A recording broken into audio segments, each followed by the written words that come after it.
Hey, Lacrosse fans. Welcome to this presentation of Women's College Lacrosse, brought to you by South Mountain Sports. It's Chris Ross here on the broadcast, along with Craig Stevens. Craig, welcome. Thank you, Chris. Good to be here with you this morning. So it's nice so far. We're here in Tempe, Arizona. Definitely going to warm up later today. It's going to be just under 100 degrees by this afternoon. We've got 3 games back-to-back. So ASU hosting here today. And we've got the Sun Devils here taking on Fort Lewis Skyhawks coming down here from Durango, getting a little fall ball practice. After this game, GCU is going to be here, Grand Canyon, another local team here, and they'll play Fort Lewis, and that'll be at 12:30 p.m. local time, and then at 3 o'clock local time, ASU and GCU will play. So little round-robin action and some fun women's lacrosse here, Craig, early in the fall. Without a doubt, talking to the coaches before the game, one of the first things they talked about was just how beautiful a day it is today. But of course, it's starting the day. So when we get closer to 100 degrees, I kind of wonder if they'll be saying the exact same thing. But it is just a perfectly sunny day here in Tempe, Arizona. Both of these coaches were just talking about having fun. Both of the coaches are brand new, so they're looking to be able to learn their new teams and seeing what each of them has available for them for the upcoming season. Yeah, that's a great point, right? Both these squads, new head coaches this season. Heading up the Skyhawks now, Coach Ariana Ritter, along with assistant JoJo Lutz, taking over this team this season. And over on the ASU side, new head coach Jason Siddell and returning assistant coaches Aaron Langley and JoJo Harrison. So I imagine both these teams, like you said, just going to be looking to fill out the new rosters. A lot of freshmen joining both of these teams, Craig. Without a doubt, as looking at the ASU roster prior to the game, is with over 25 players listed, over half are new freshmen.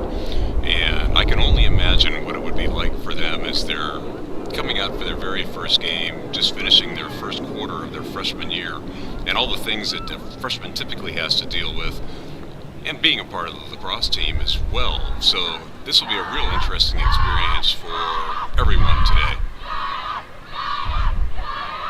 So about 2 minutes to start here, and one of the things we're going to try to do today for the fans, especially fans with some freshmen here coming out of high school, we'll spend a little bit of time, and we've got some graphics to share with you showing some of the rules differences as you move from high school to college.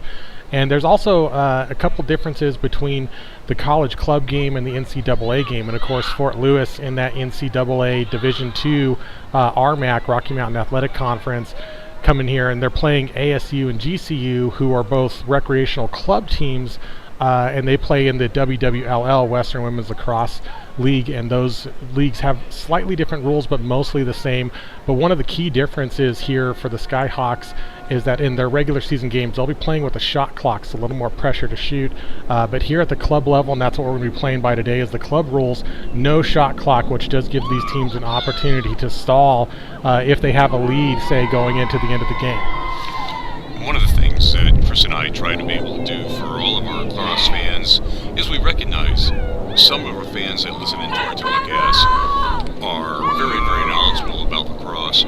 Others, not quite so much, but they also understand other sports. Some of the things that we do from time to time is to be able to explain some of the differences that exist, as well as some of the similarities that exist within the lacrosse game versus other sports that you may recognize. You know, a typical example would be something like a yellow card that we'll talk about, or a green card, and some of the differences that exist there. So the referee is getting out to the middle of the field, and it looks like we're getting close to the beginning of the action. Yep. So we'll be playing 4 15-minute quarters. We do have the table clock on screen here, but the lights are not very bright, so we'll do our best to try to read that. But you can see 15 on the clock there. And setting up here for our first draw. Looks like for ASU, it's number 12, Riley Wilson on the draw. And not sure, Craig, if you're seeing the number there for Fort Lewis. Unfortunately, no, I'm not. Oh, there it is. It's number 15 for Fort Lewis. Sydney, Tennessee. She's a junior midfield from Meriden, Idaho.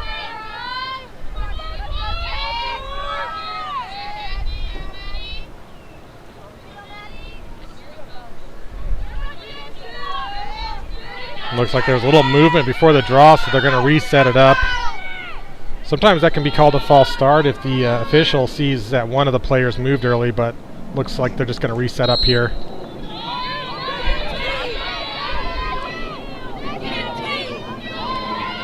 And the initial draw is controlled by Fort Lewis. Yeah, and you see Taryn Gleesh there coming out, making a play early on that draw. It's great to see her back. She actually went out last season on an injury, had a pretty hard collision, and took a knee right into her thigh, if I remember correctly, and had to actually sit out most of the rest of that last season. So great to see her back on the field here today. One of the things you mentioned right off the bat, Chris, and it'll be interesting to see how Fort Lewis plays this, is with the differential in the rules and no shot clock, is will Fort Lewis kind of attempt to be able to play like there was a shot clock, or will they really stick to purely as the club rules? I think that'll be interesting to watch as the game goes along. Yeah, absolutely. Great defensive stand here for ASU, getting the ball back after that first possession went to the Skyhawks. But a little miscommunication on that pass there. Got Brianna Gardner fighting for that ground ball.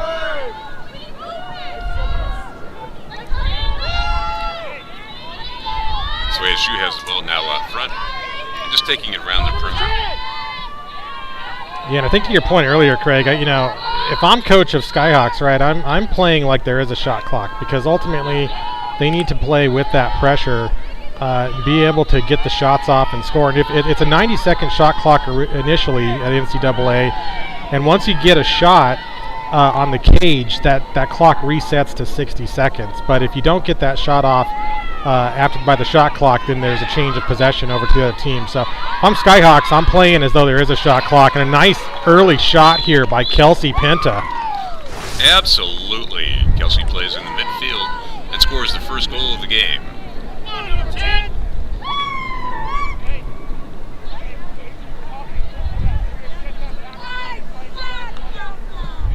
So 2 minutes in, we got our first goal.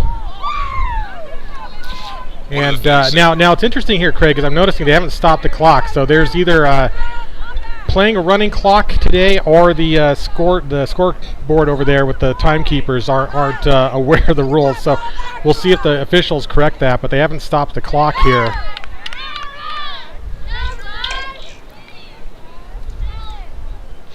Yeah, one of the things we were talking about, Chris, at the beginning of the game was the weather. As we said, the weather here, it's a perfect 73 degrees right now. We'll get warmer by the end of the afternoon.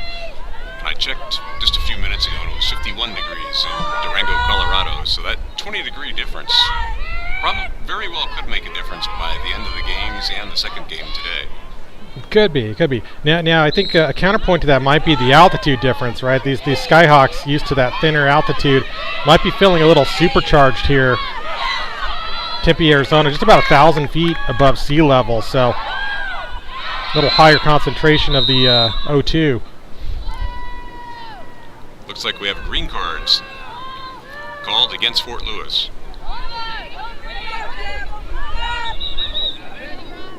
And this is another key difference. We'll talk more about this later in the broadcast, but at the college level, these fouls in the midfield, you get a green card, and you see here a Fort Lewis player heading off. And it could be that maybe a player new to college here didn't catch the number, but if you have a foul in the midfield, like a cross check or a push or a trip that delays the progress of the game, one of the key differences for college is they'll pull a green card, and that's now a 1-minute penalty, and that's at both the club and NCAA level. You don't have that in high school. In fact, if you have the fouls in high school, they don't even stop the players anymore. They can just continue to move to keep the momentum of the game. But yeah, at the college level, that's definitely one of the big adjustments, is getting used to the fact that you can actually get penalized for these fouls in the midfield that aren't penalties for 1 minute in the high school level. And Chris, if you would, why don't you talk for a moment about the difference between the green card and a yellow card, since they do not keep track of how many green cards a team gets during the game. Yeah, got a foul here in the midfield. Let's come back to that in a moment, Craig, but it looks like we got a second green card here. This time going against Taryn Gleesh for ASU. So now it'll be even players again. But looks like actually they've already released that 1 minute for Skyhawks, so now Skyhawks going to have the player up advantage.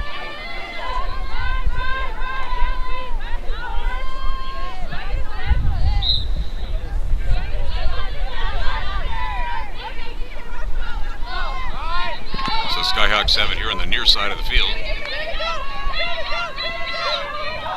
Nice transition as the Skyhawks able to clear over on their attacking third. Nice knockdown by ASU. Great defensive play here. Number 19, it looks like Emily Lott with the caused turnover. That's the second strong defensive play by the Sun Devils here early in the ballgame.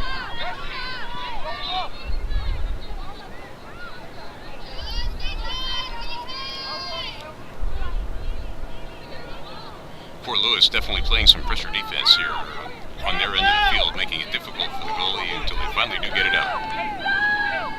Yeah, and did you get a name here for the new goalie for ASU, Craig, in your pregame discussions?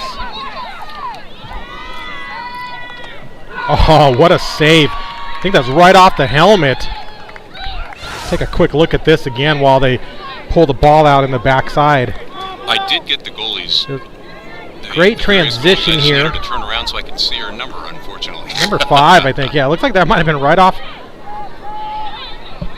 the face shield of Skyhawks goalie, and of course that's why they wear that protective gear. So Sun Devils back at work here. We were talking about the shot clock before, Chris. I think one of the things which will be strong for the Skyhawks is even if ASU does take longer than the normally allotted time on a shot clock, that's strong for your defense. If the defense has to just keep working and working and working, that's what you're looking for in a game like today, where the end results don't necessarily matter that much. It's getting better and getting prepared for next season. Yeah, and that is a nice takeaway there for a moment by the Skyhawks, but Kelsey Penta just quick back in, and you see she's got the leg brace on there. Was actually out a season a couple years ago, had an ACL injury, and she's back in action, and such a clutch player for the Sun Devils squad.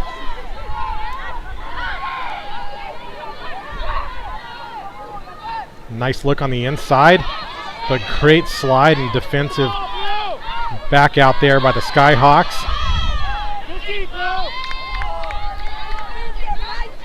Strong ball movement, though, by the Sun Devils here early in the season. Yeah, and this is the time of the game that I really like to see. I mean, you already see both these teams, very tight stick work. I mean, just when you get to this college level, the game is just so much more precise and controlled. Nice left-handed shot over on the left side of the cage, but a good save. And on the rebound is the Skyhawks. Coming out on a fast break.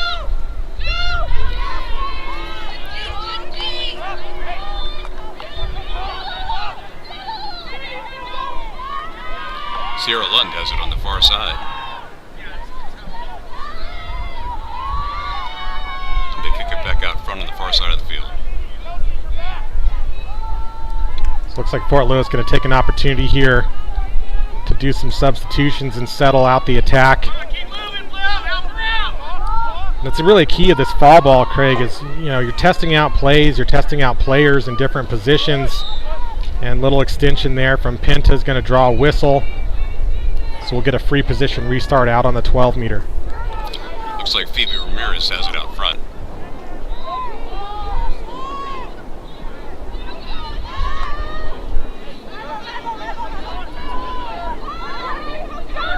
Nice dodge.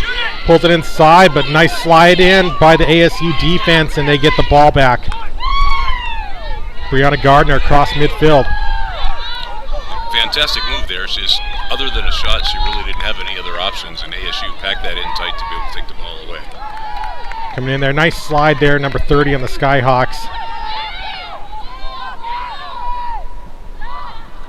Oh, and a high to low shot and goal, ASU number 8. Karina Valles. That's a local player returning back to Arizona, playing on this ASU squad. Played for a local club team here, Desert Heat. I believe she's on the Puerto Rico national team.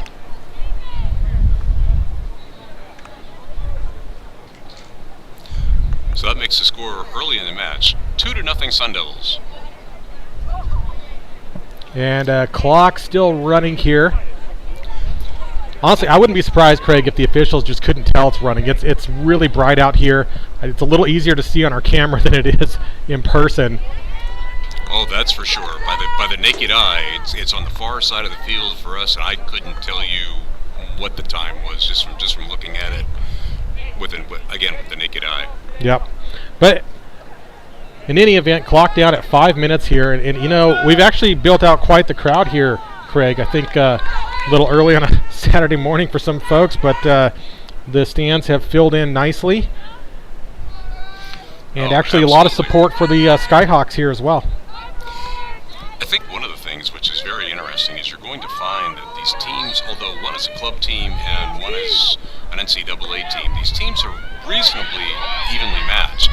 I believe last year's game was simply decided by a goal or two. Is that correct, Chris? Yeah, I think it was 2 years ago these teams last played. Fort Lewis came down here, I think it was a spring break if I remember, and did a similar thing playing GCU, U of A, and ASU. And I believe Fort Lewis got the win there, if I remember, by just 1 or 2 goals. But, you know, to your point, Craig, there's a lot of very talented players in the club league, players that, you know, very easily could have played NCAA and for different reasons perhaps chose not to. But that doesn't mean these two leagues aren't very competitive with each other. And I actually expect all 3 games today to be very competitive. One of the things the Fort Lewis coach was talking about before the game is that she would love to be able to have this tournament up in Durango, Colorado next year. So as far as I'm concerned, that would be a fantastic spot for us at South Mountain Sports. Wouldn't you think, Chris? Well, sign us up. We're there.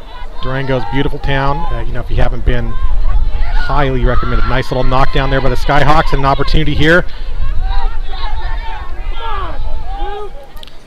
Sun Devils working it here on the near side of the field. Yep, and there's Karina Velez again making an impact, getting that GB, keeping the ball with Sun Devils. Down to 3 minutes here in the first, and so far, Sun Devils only team to find the back of the net. So far, the Sun Devils have made the most of their opportunities, where on defense, they have made a couple of stops to be able to keep the Fort Lewis team at 0. Good look on the inside, but pressure out there from Fort Lewis. And Sun Devils continue to work it around. Nice cut inside. And there's Brianna Gardner firing a bullet, but Fort Lewis goalie making a great save. Obviously getting hit in the face with the ball hasn't affected the Fort Lewis goalie, thank goodness. I guess as a goalie, you have to learn to expect that from time to time, even though it's never fun. I think I'm reminded of that movie Mighty Ducks with Emilio Estevez. Nice look down low, another great save. I think that's number 31 in the cage for Skyhawks. Yes, I believe that's right. Kaylee Lay. So Kaylee Lay having a great performance in the cage early on here. Kaylee's from El Dorado Hills, California, and one of the things you do notice about the Skyhawk lineup is there are people from across the country that are in their lineup, and it's definitely not just from people in the local Colorado areas. It stands the entire country with players from Vermont, California, Minnesota, so they're definitely drawing people from across the United States.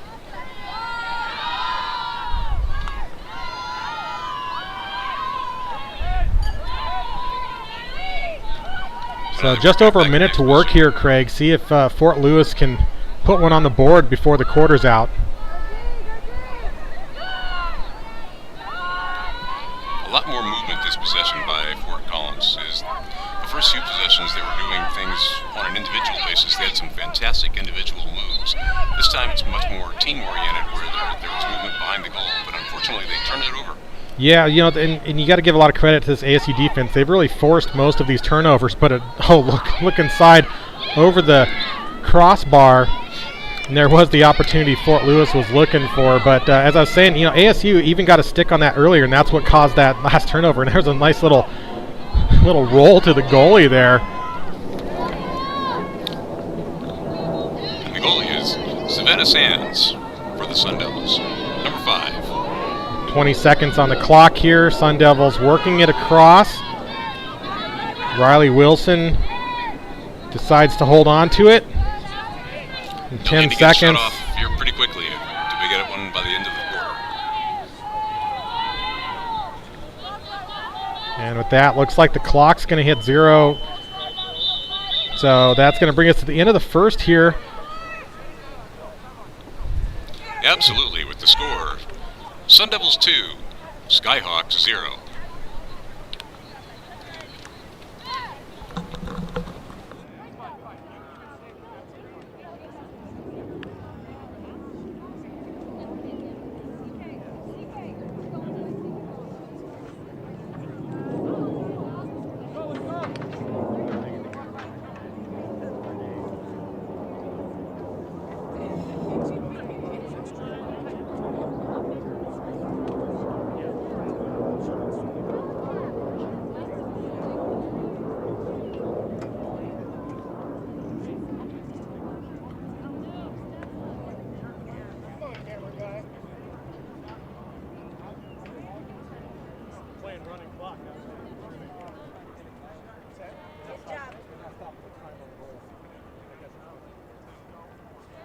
Thank you for what you do.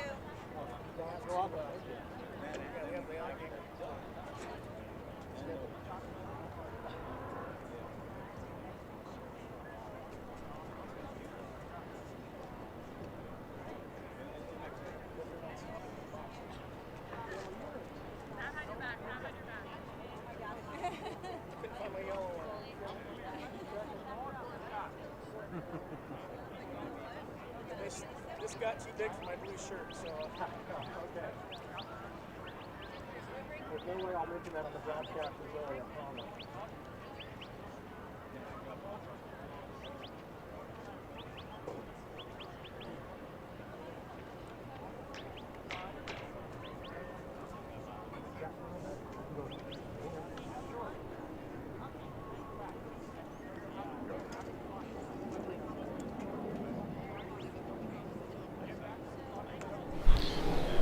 Chris, as we're here in between breaks, or between the first and second period, why don't we talk about some of those differences that you were mentioning between the rules between high school, college, and within college, just between the NCAA rules and the club rules?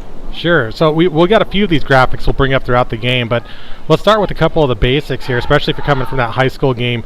One of the keys you'll see is stick checks, right? So in high school, the teams will line up and the officials will check all the sticks prior to the start of the game, make sure that the pockets aren't too deep, for example, and that the stringing's legal.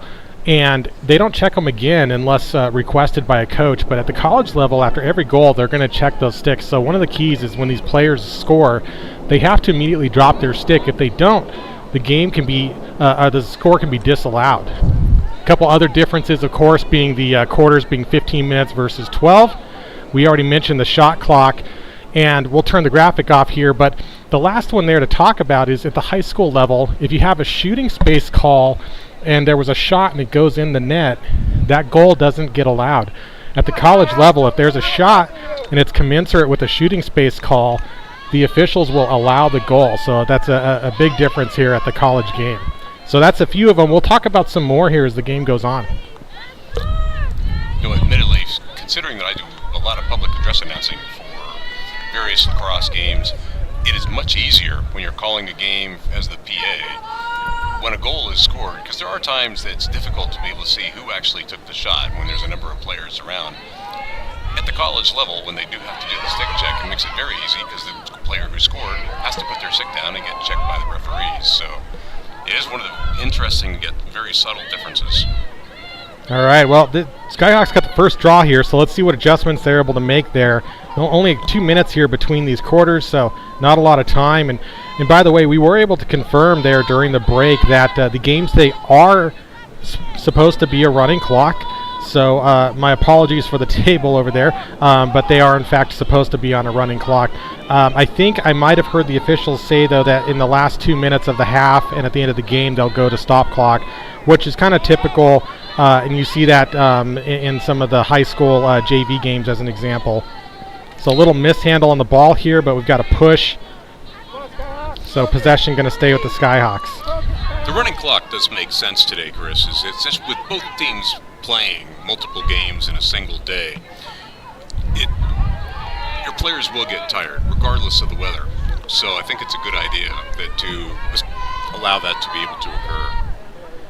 Well, and ASU, of course, nice shot, but still not quite able to get it between the sixes here for the Skyhawks. And of course, something with Arizona State being the host, they did give themselves the first game and the last game, so they'll be the only team here playing today, getting a couple-hour breather in between their games. And there's the first shot and first goal for the Skyhawks. And I believe it's number 11, if I caught that right. I believe you're correct. Marla Warrior. What a great last name for a lacrosse player. Senior defender out of Salamanca, New York. Gets the Skyhawks on the board.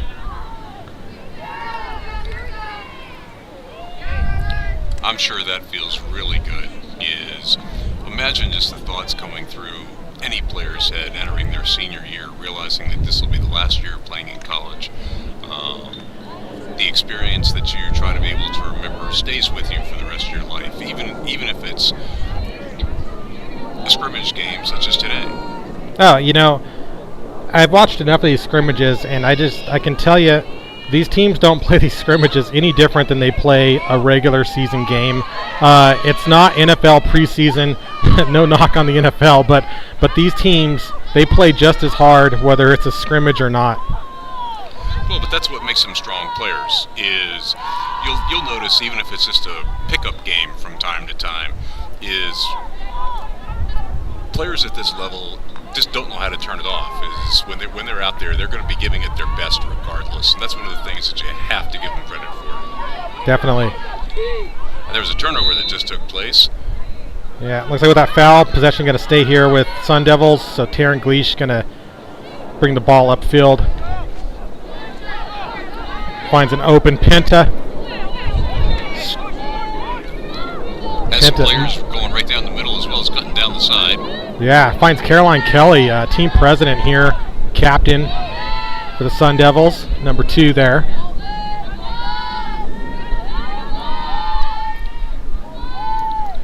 One of the things, Chris, that's been happening for the Sun Devils is you will see the girls' lacrosse growing substantially at the high school level, and that is really helping not just the NCAA Sun Devil team, but this club team too, is they're just able to draw from a much larger audience and a much larger group of players simply here in the Valley. And there's a shot and score. Yeah, nice drive on the inside there by Claire Mertzliff, number 20.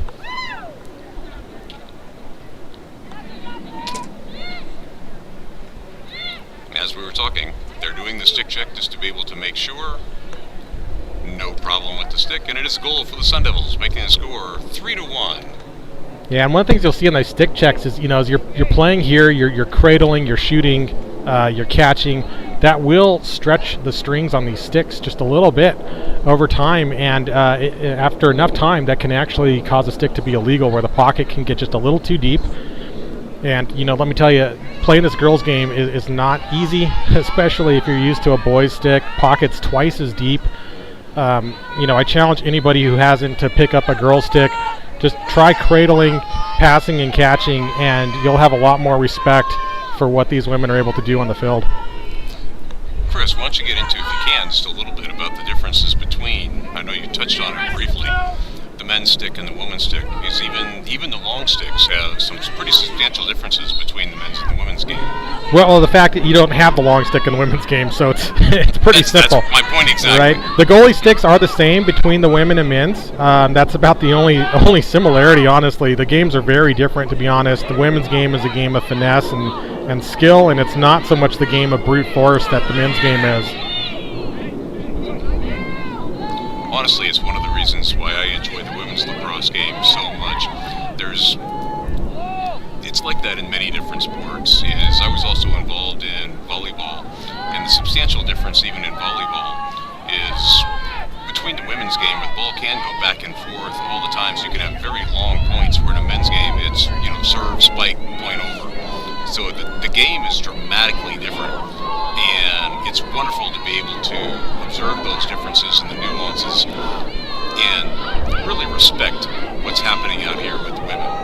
Yeah, we're seeing it's a great demonstration here by ASU right now. Some great ball movement, but loses it there, no whistle. But they've been moving it around the outside of the perimeter here. And now a couple misses, pass that's going to go out of bounds.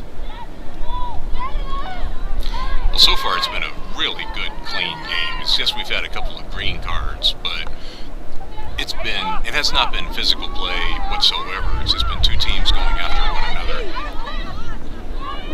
Here's a fast break opportunity for Fort Collins. Yeah, Fort Collins swinging the field here, coming in. Nice crash there by the ASU defense, but comes looking for that finesse shot, but stopped there.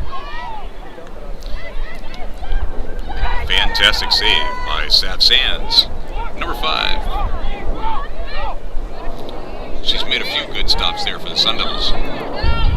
Kelsey Pinta, talk about a player that always somehow manages to get open, and you have to wonder, she's got a powerful shot. That's somebody I think you would always want to have marked up. Yeah, but if you just looked at the last play, you noticed her speed. And regardless of what the defense wants to be able to do, what do they say in most sports? Speed kills. And she has the ability to be able to get by defenders. She did there, just was not able to put it between the pipes. You're right, right.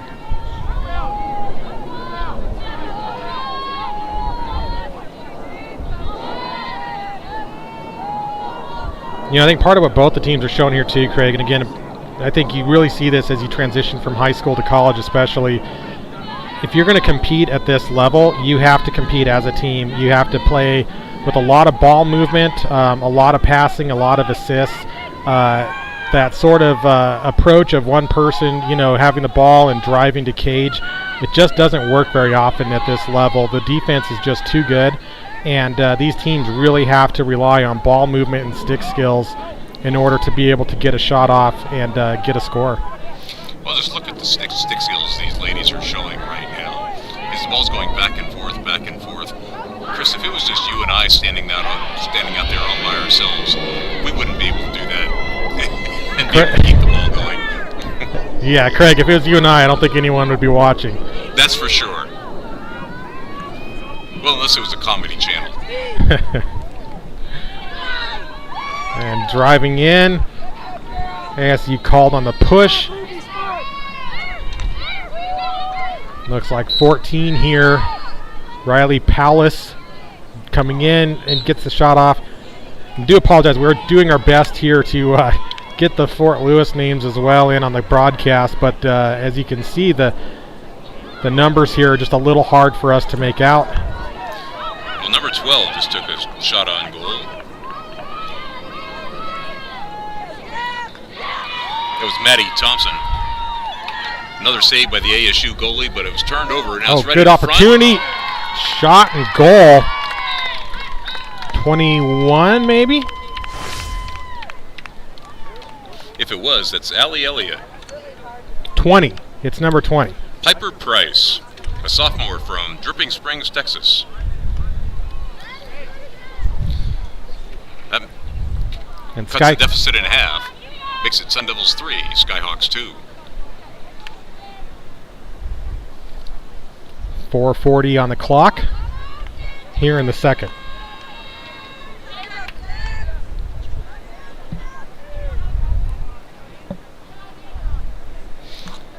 This has actually been a pretty strong game defensively, with the score being 3-2 at that time in the second quarter. Is oftentimes things can get a little bit out of hand because the defenses are the one thing that doesn't necessarily come together as quickly at this time of year.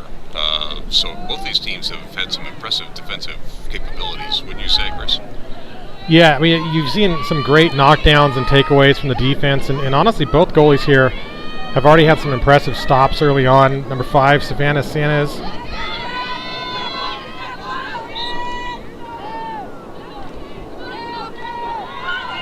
Good battle here for possession on the draw.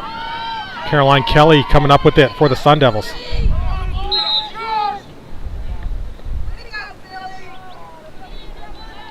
Looks like we might have a timeout here on the field, so it gives us a minute here.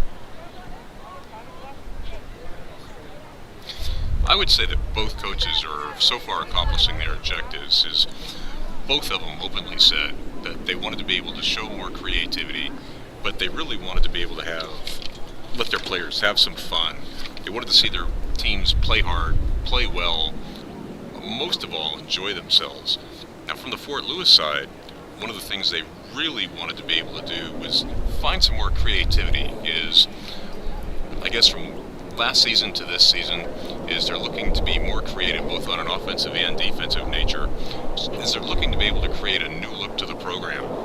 And as I said, but their primary intention today was just making sure their team had a good time. Yeah, and you can't really overstate that, right? You definitely want to enjoy yourselves. These fall ball games, the pressure's off a little bit, and this is an opportunity for these teams to really bond as well. We're looking at the rosters here. ASU, I'd say about 50% of these players are new to the team this season, so that's a huge shift. Not quite as many. Looks like Fort Lewis, maybe a third of them. But, every year it's a new team, right? In both squads with new coaches. This is really their first opportunity to kind of define what that new team identity is going to look like and what that team culture is going to be. Well, and I think one of the things, and we touched upon this a little bit earlier, Chris, from a differential between a club team and an NCAA team, is the full-time commitment, if we would, from a player standpoint, is if you're playing on a club team, your skills are still very, very strong. You just may not have the opportunity to be able to say, I want to be able to dedicate X number of hours per week to lacrosse, which would be the primary difference, say, between the Sun Devil club team and the Sun Devil varsity team that plays in the NCAAs. So, again, the quality of the play between the players of each one of these squads is minimal, which is why these games are so incredibly competitive. Yeah, and it's interesting you say that because I just happen to know the commitment that this ASU club team puts in, and I would say it rivals a lot of these NCAA teams. I'm not saying every club team puts in that effort, but I know this ASU team, they're also putting in 4+ days of practice a week. They're hitting the gym, they're doing lift, and they're setting up and hosting events like this. Next February, they'll be bringing the Cactus Classic back, and they're going to have club teams from all around the nation again, including a lot of the top teams from the East Coast coming out.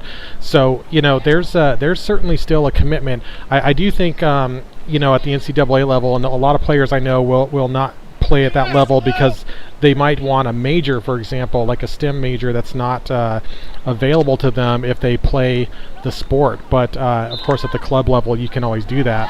Exactly, and my comments were not a knock on any club lacrosse team whatsoever. As I think you said it very well, it's the balance that the student tries to be able to find as a student athlete. But right. No one will be able to doubt the Sun Devil commitment whatsoever. Because think about it, last year in their conference, ASU lost a thriller to UCLA in the final game of the conference and went to the national tournament, I believe, for the 4th or 5th year in a row. Is that correct? Right, yeah. ASU is a regular at the WCLA, which is the Women Collegiate Lacrosse Associates National Championship, and that's where the winner of the Western Women's Lacrosse League gets an automatic bid, and then they get a couple of at-large bids as well. GCU, who we'll see playing next here, getting that at-large bid last season, making their first appearance. But absolutely, and I know a lot of these players. I went through the recruiting process with my own daughter. And, I think it's a matter of finding the right fit for you on a team in terms of the culture of the team, based on the major that you want in the college and the type of lacrosse experience you want. But knowing a lot of these club players, who are friends with my daughter and family, I know that they get a very fulfilling lacrosse experience in their college years playing in this club recreational league. Well, speaking of that, Chris, why don't you talk a little bit more about the conference as we see a turnover. And coming down here on the near side of the field is number 18, Samantha Rogers. Yeah, good. Oh, and she stays in bounds. This maroon line close to us here is the line that we're playing on for the boundaries. So players definitely making full use of the field here right off Shot. that right post. Yep, very close to tying the score there. And I'll tell you, the Skyhawks have had a couple shots that have just barely missed the cage here, and had a couple of those gone in, this could easily be a Skyhawks lead right now.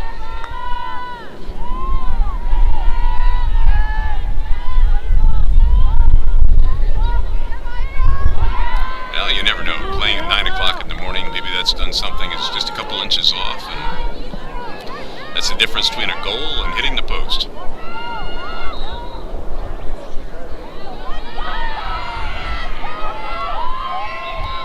We have a stoppage in play. Yeah, so they had a whistle there, but it was not inside the 8 meter, which means the restart gets pushed out to the 12. If the player's inside the 8, it's a free position shot on goal. If they're outside the 8, it's just a free position restart. And what a shot and goal there for the Skyhawks, tying it up, number 16. Absolutely. And you notice, as we were talking about, it was not just a single individual making the play. It was a team play where quick passing, just very short, quick passes on the inside helped create that goal.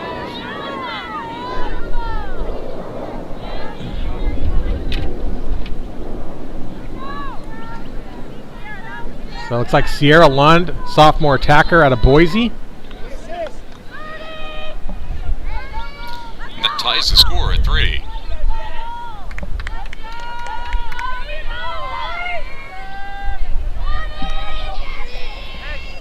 So just 20 seconds left on the clock here as we're heading towards halftime.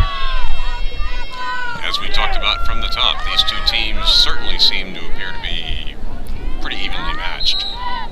Yeah, I mean, I think it's a great choice for the Skyhawks to come down here, find a couple of competitive matches here. Clock hits 0. And so that ends the first half of play with the score. Sun Devils 3, Skyhawks 3. All right, we'll take a break here. I believe the halftime will be 10 minutes, so we'll come back and we'll see you on the other side. Thanks again for tuning in here to South Mountain Sports. It's Chris Ross and Craig Stevens, and we'll be back in a moment.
All right, welcome back to the broadcast. Again, Chris Ross here with Craig Stevens here in Tempe, Arizona. Got a great matchup here, tie game between Fort Lewis and ASU. Take a moment to talk here about a couple more of the rules differences if you're new to the college level. So one of the keys, right, if you look at the high school game, they have to keep their sticks, if you're a defender, between 10 and 2, kind of like you're driving a car. And they get whistled all the time at the high school game for turning their sticks horizontal. And one of the things the defenders really like is they come to this college level and you're allowed to have your sticks in a full horizontal position, and you can really play a little bit more aggressive defense. Another big difference here at the college level, the defenders can run through the goal circle. You do that at high school, you'll get whistled for a goal circle violation, but you're allowed to do that at the college level. We talked already about the green cards earlier, but just again, that's a big adjustment for these players. If they get a foul for a physical foul in the midfield, they will get whistled for a green card and have to go out for 1 minute, and you'll get the player up advantage. Another difference if you're used to that high school game is when you get those major fouls outside the critical scoring area, you're used to seeing the player that committed the foul go 4 meters behind. It's about 13 feet. At the college level, it's not quite as stringent. You have to go 2 meters, and it only has to be away. It doesn't have to be behind. And then the last thing is the 3-second rule. So if you're inside the 8 meter and you're kind of goaltending, if you're not marked up on an attacker for more than 3 seconds, you'll get a whistle, and that'll be an automatic free position for the other team. But at the high school level, you have to be marked up within a stick's length, and that's hip to hip. A stick is about 3 feet. At the college level, you're allowed the length of that stick plus your arm, so that gives you, depending on the length of your arm, another 2 or 3 feet. So these defenders actually only have to be within about a 5 or 6 feet distance to their attacker to avoid the 3-second penalty at college, where in high school, again, they have to be marked up much closer. So another few differences, and as you can see overall, at the college level, you're just allowed to play a little bit more aggressive. The rules aren't quite as strict, and especially for the defenders, they get a lot of advantages here, being able to do horizontal sticks, run through the goal circle, and have a little more distance on that markup for the 3-second rule. Chris, it's very similar to basketball in terms of what used to be illegal zone defenses. Is the higher you go from the high school level to the college level, is the more freedom defenses are allowed. And it's really because the skill of the players is so much more. The defenses need that flexibility, otherwise the scores could get out of sight. Definitely. And we're starting the second half here. Taryn Gleesh with the draw win, but this pass goes errant. Recovered by the Skyhawks. Whistle is, looks like number 8 there hits the deck.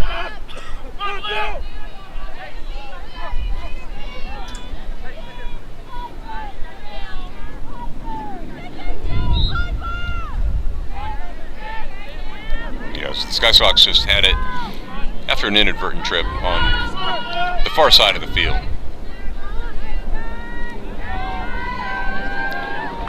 Bringing it down to the close side. It's number 12, Maddie Thompson. Nice look. Oh, what a great knockdown there by Riley Wilson. Makes a smart play, drops it inside the goal circle to Savannah Sanas. And Sun Devil's going to clear this one out.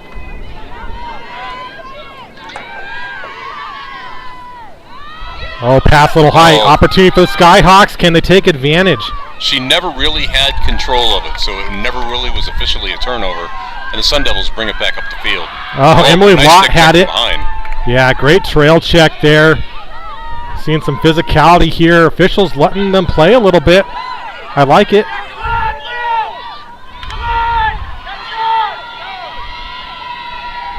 Skyhawks on the recovery. Great battle there for the GB between both sides.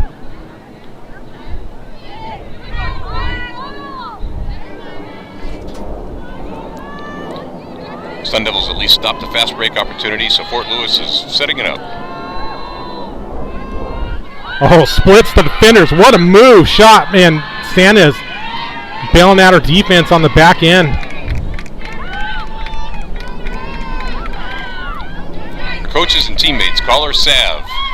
And boy, that certainly talks about her savvy play. I like it. you know, goalie, I mean, last line of defense, right? And that's why. And both these defenses just not letting anything go easy.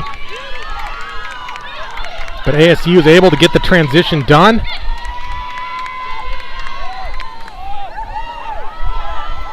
And here's Bree Gardner. Captain has a nice look on the inside. And, oh, coming out of the cage. What a great stuff. And Fort Collins takes it over. Sun Devils still pressing, trying to be able to get it back. I'm really liking the energy from both teams here coming out of this half. Some great intensity.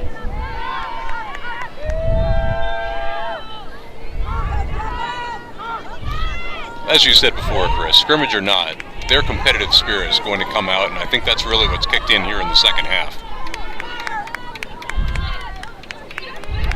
Nice look, trying to spin dodge. You know, one of the things these defenders are taught, Craig, is not to follow the stick and the ball, but to look at your attacker's hips. Absolutely. That's common across many sports. As many coaches will say, follow their belly button, because a player is not going to go anywhere without it. So if you're looking to be able to keep an eye on your player that you're supposed to be guarding, that's what you look for. Oh, there's a good look to Brianna Gardner. Just a little high. Looked like Kaylee Lay there. May have gotten a stick on it. I believe that's still Kaylee Lay, 31 in the cage there for the Skyhawks. That's correct. Kaylee's a senior from El Dorado Hills, California. Again, one of the many players from many parts of the country that are playing for Fort Lewis this year. Yeah, and actually I'm taking that back, Craig, as I just caught a glimpse there. I think it's 28 now is what it looked like to me in the cage for Skyhawks. Ah, okay. And that Abigail Lady, I believe. That is correct, Abigail Lady.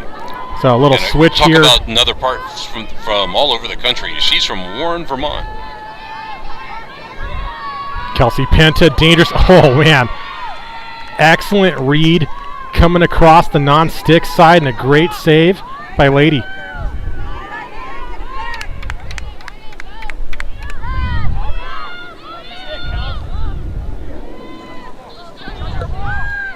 Pass a little high and stays in play again. It's the maroon line that you're looking at there. So the middle line, not the orange or the yellow that we're playing to.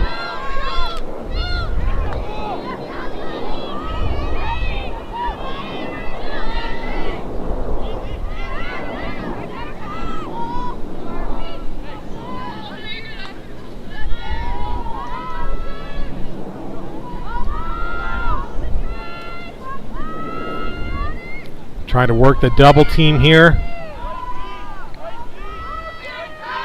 ASU looks to be in a zone defense.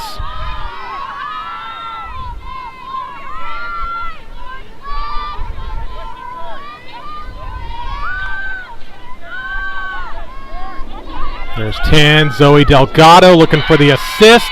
Shot and goal assist there by the hometown local, Zoe Delgado. And that brings Fort Lewis into the lead for the first time today, 4-3.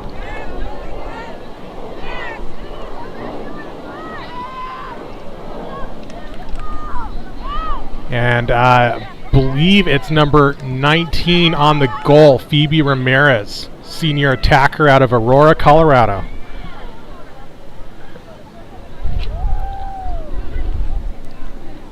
So with all the players from across the country, it's a reasonably local product that puts them ahead. Absolutely. Zoe's dad, Sam, here in the audience cheering her on. A little conflicted. He's also an ASU alum. But got his daughter here, Zoe, playing on the Fort Lewis team and helping her team get the lead.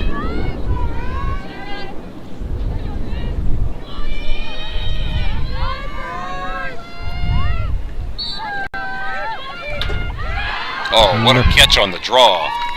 Beautiful play there by Westy Westlake. Snagging that one off the circle. Losing the ball. Battle for the GB picked up by Skyhawks. Triple team. Gets it off. That's a really impressive pass. I mean, a lot of pressure there, and was able to get it out and right on target.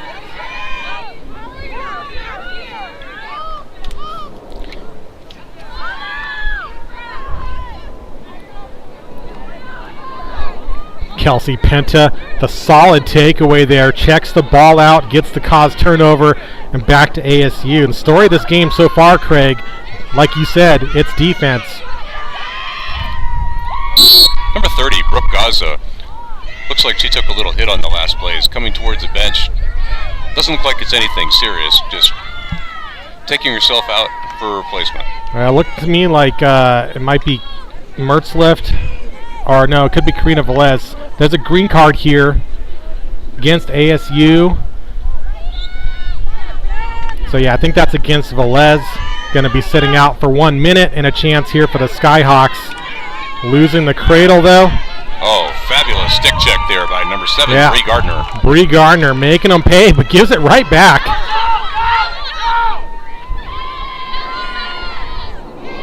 Chance for a fast break for the Skyhawks.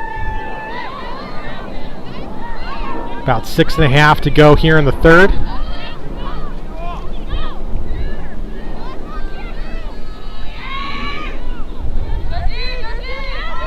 Notice number 12, Maddie Thompson, number 15, Sydney Tanashi for the Skyhawks, really try to take control from the top of the circle.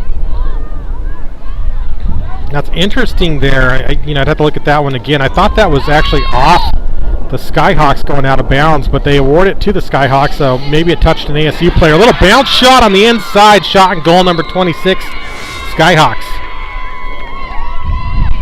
Absolutely, Victoria Barletta, a sophomore from her hometown, Durango, Colorado.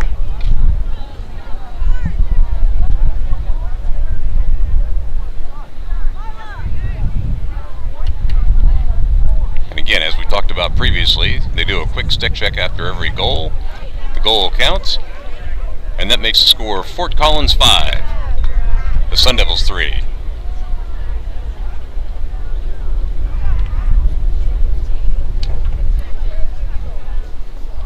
Yeah, just like that, momentum shifting over to the Skyhawks here. Certainly was on ASU's side in the first half.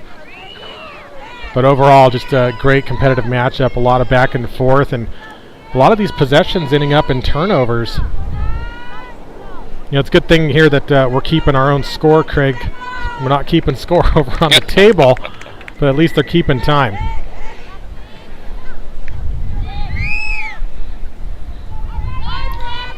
Well, anybody that says score doesn't matter in one of these scrimmages obviously has not played on one of these teams before. Is regardless of what anybody says, it always feels better when you win versus when you lose.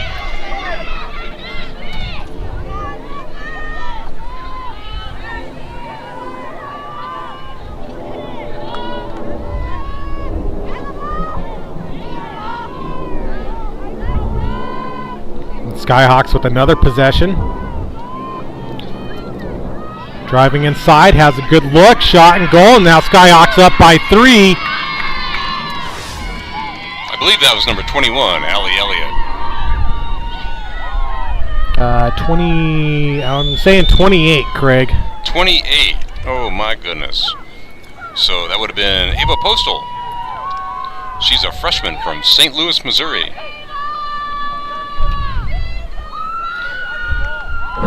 So that's 3 goals here in the third quarter for the Skyhawks.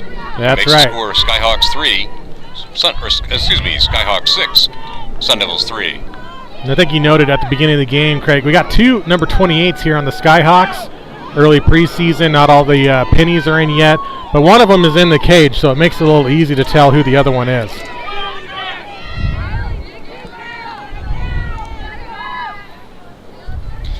I think the Skyhawks have come out here in the second half and have controlled the ball much more than the Sun Devils here in the third quarter, and I think that's really what's led to the change in score. Is the ball has been on the right side of the field because the Skyhawks are going for us left to right. Oh man! The ball has been on this side of the field for an extended period of time in this third quarter of play. And that was such a hard check. I mean, huge credit there to I think it's number 1 on the Skyhawks holding on to that ball.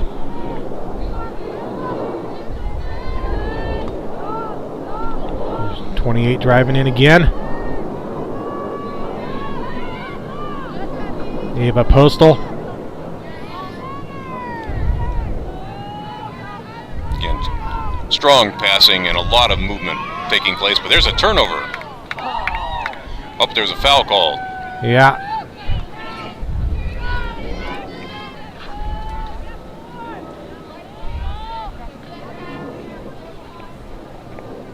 So I think what the officials saw there was Penta just extending a little bit.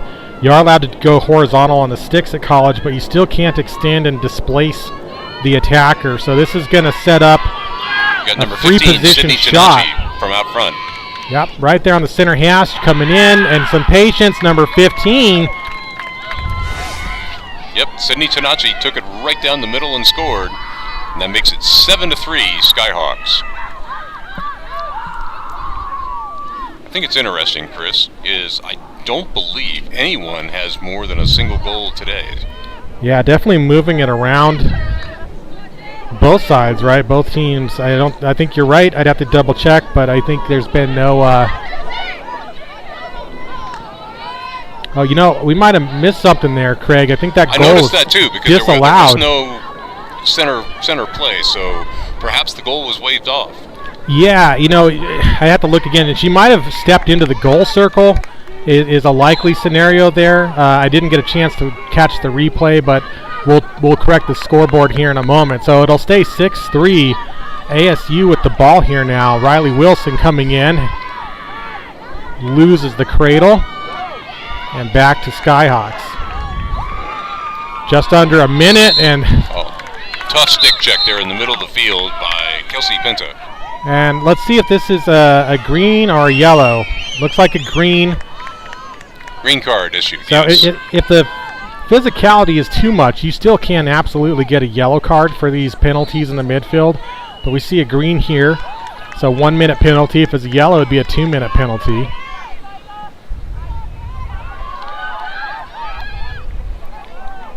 But Skyhawks here with the power play opportunity.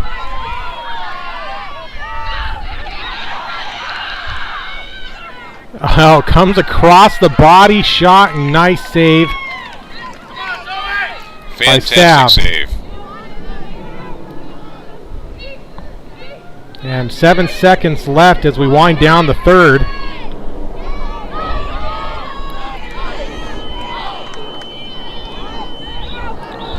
And that's going to do it here. So at the end of 3, Fort Lewis 6, ASU 3. Off a disallowed goal there. Still, though, the Skyhawks opened up a decent-sized lead, holding the Sun Devils scoreless there in the third quarter. Again, the Sun Devils really didn't have any major shots on goal. The ball was down at the Fort Lewis end for the primary percentage of that third quarter.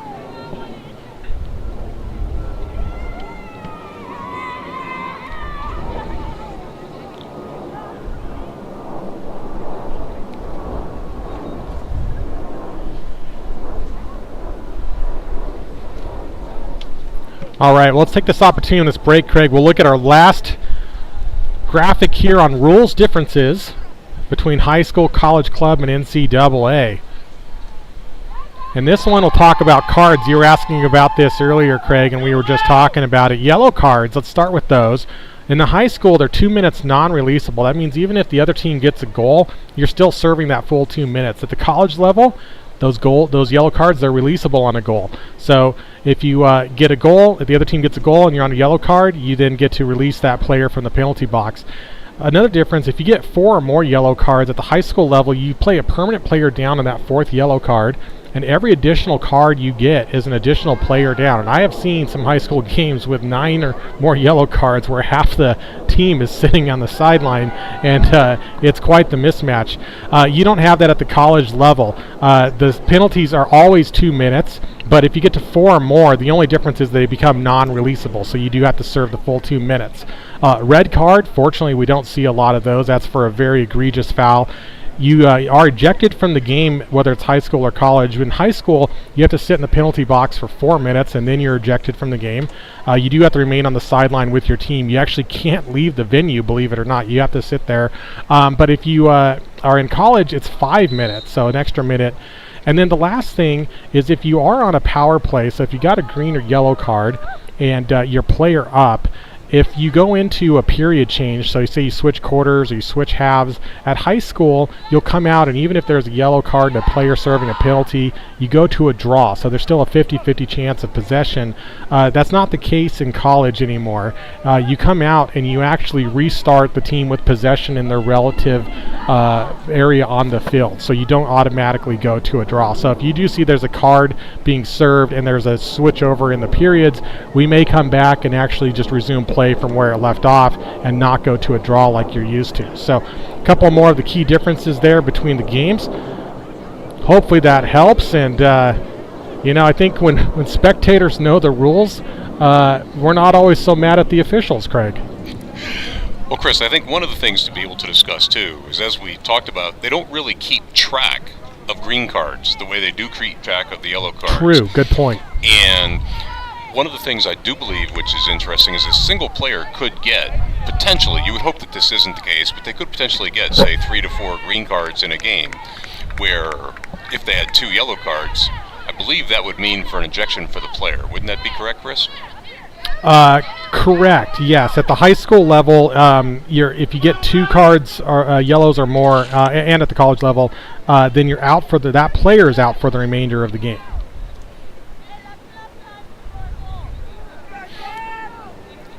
So again, just the subtleties that take place kind of behind the scenes, and we just try to be able to make sure that you're informed so you can be able to enjoy watching and listening to the games here on South Mountain Sports. Definitely.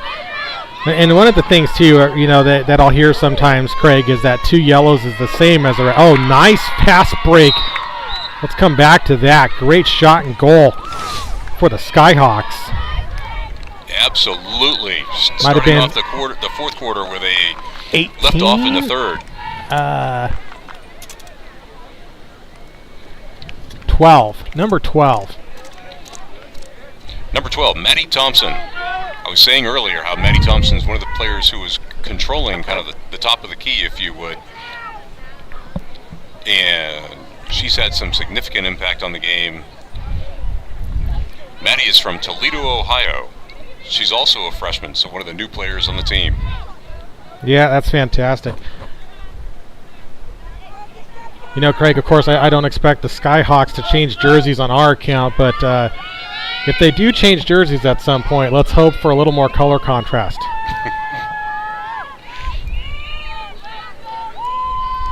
Light blue and white on a perfectly sky blue day makes it difficult to see.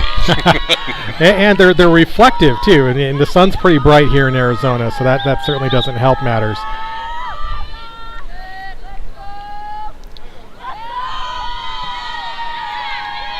However, and even the ASU coaches said this, you notice how ASU is wearing black. Is in the second game today, I can almost guarantee you that they said we're not going to be wearing our black uniforms during the second game. Yeah, I wouldn't blame them for sure. Nice ball movement, but an even better save by Sav as Taryn Gleesh gets the rebound. Again, see that speed of Kelsey Penta coming all the way in, looking for the assist to Mertzlift. Not there. That shot deflected. Ground ball picked up by the Skyhawks. No, it's still loose. Still loose, yeah. Lady had it for a second. Now the Skyhawks have control.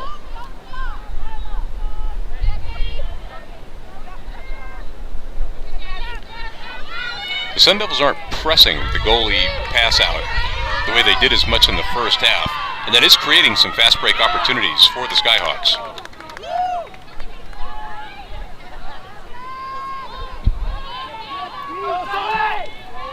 One of the Here's things Zoe Delgado driving in, looking for the shot. Broken up. Ball stays in play. One of the things you'll see, Chris, and both the coaches brought this up, is even if things were working in the first half, they'll change it up in the second half because they want to work on different things. This is a scrimmage, so they want to be able to make sure that they're working on different aspects of their game and not just doing the same thing over and over again. Oh, nice roll dodge, shot and goal. Skyhawks number 16. Second goal for Sierra Lund. Absolutely, sophomore from Boise, Idaho.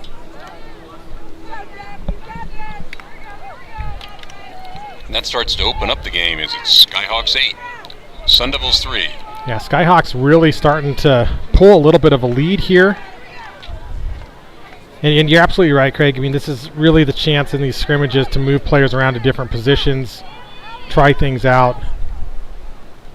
Well, and I think one of the things which is probably happening is the Skyhawks do have a number of freshmen on their roster, but it's nowhere near the number of freshmen that the Sun Devils have.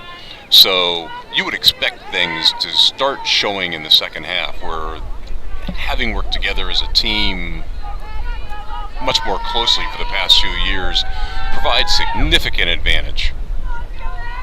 Just under 11 to go in this first matchup. Looks like we got number 12, Maddie Thompson, against number 12 on ASU, Riley Wilson, on the draw. Fort Lewis has done a fantastic job controlling these draws, especially here in the second half. Delgado had the draw possession. Ball's out, and again, definitely some physicality happening on the field here, Craig. Yes, but it's still been a very clean game. Is nothing really approaching, a major violation at this point.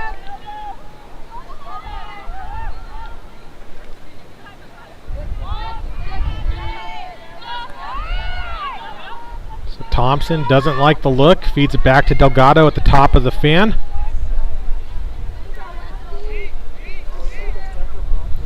And I think we have noticed one of the things we discussed earlier. The Skyhawks are definitely not just taking it out and killing time. They are playing the way you would expect a team to play that was still under a shot clock. And Delgado fired a low shot there from out at the 12. But that shot got broken up, and the resulting GB back over to ASU. Whistle here in the midfield. Green card. Lacrosse check called against the Skyhawks. And Player up Piper advantage. Price drew that green card. So we'll have a 1-minute penalty against the Skyhawks. We'll see if the ASU Sun Devils can take advantage here. And this is a whistle restart, I believe. So they went Sun a little Devils early need to there. do something to be able to stop this momentum, as they have not scored here in the second half. Definitely. Mertzliff coming in. And that's something, too, to watch for as we get closer to the regular season. Nice! And there they big go. low shot high. Caroline Kelly gets the momentum back for ASU. Absolutely. Doing exactly what was needed. Cutting the score to 8-4. And a 4-goal lead in lacrosse with still this long to play is nothing. Both you and I, Chris, have seen leads of much more evaporate quickly in lesser amount of time. So this game is far, far from over. Yeah, and that's the kind of spark you need from a leader like Kelly here on the team, right? Late in the game. Stop this, I think there's been a 5-goal run from the Skyhawks before that answer there from ASU.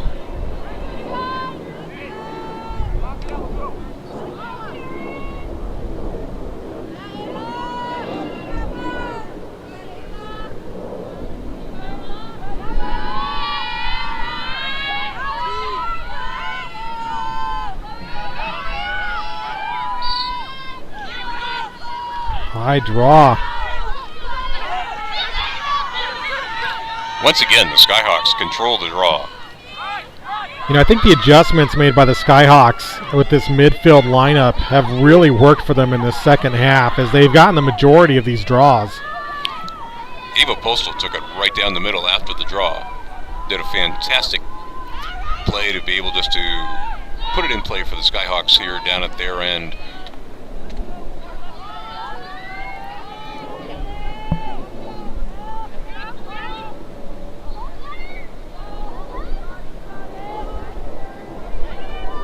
So clock hits 7 minutes and Skyhawks in full control. As we now start to hear from the Skyhawks fans sitting next to us, cheering on their team.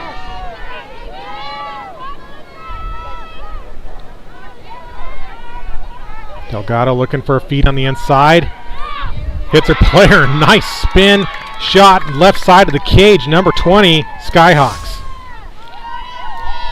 Skyhawks are definitely increasing their ball movement, which was good to start with and is even better here in the second half. Making the score Skyhawks 9, Sun Devils 4. Looks like that one was an assist from Delgado to Piper Price, the sophomore attacker from Derping Springs, Texas. Just so the fans know, the Sun Devils have changed their goalies. In there now is number 15, Molly Kahan.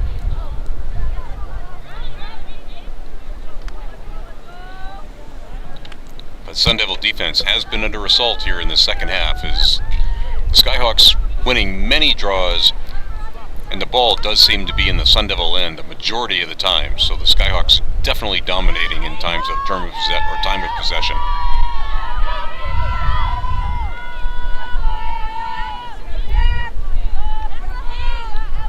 Of course, this is a turf field, Craig, and as you know, we can feel the heat radiating off of it here already. 2 more games to go on this field. ASU is going to get a little breather, but here in just over an hour, Skyhawks team's going to be playing again against Grand Canyon University. So I think one advantage of this running clock is they'll certainly get a little bit of downtime, find some shade.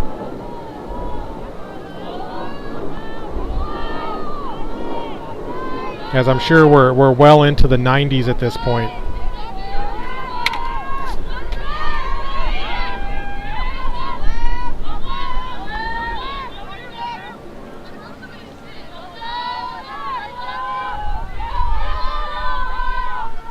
You know, I'm not sure, Craig, if you're seeing anything off camera, but I just heard a player say they broke someone's stick. I heard that too. When I was looking for a player going off the field to get a new stick, and I have not seen it. You know, just on that note, the last Skyhawks game I did was last season in Durango playing UCCS, and they're what nice shot and score there for the Sun Devils. Excellent shot and goal by Taryn Gleish.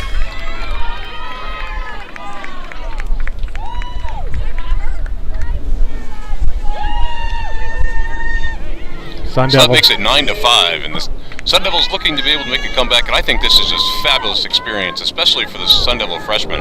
Definitely. Again, which is over half of their team.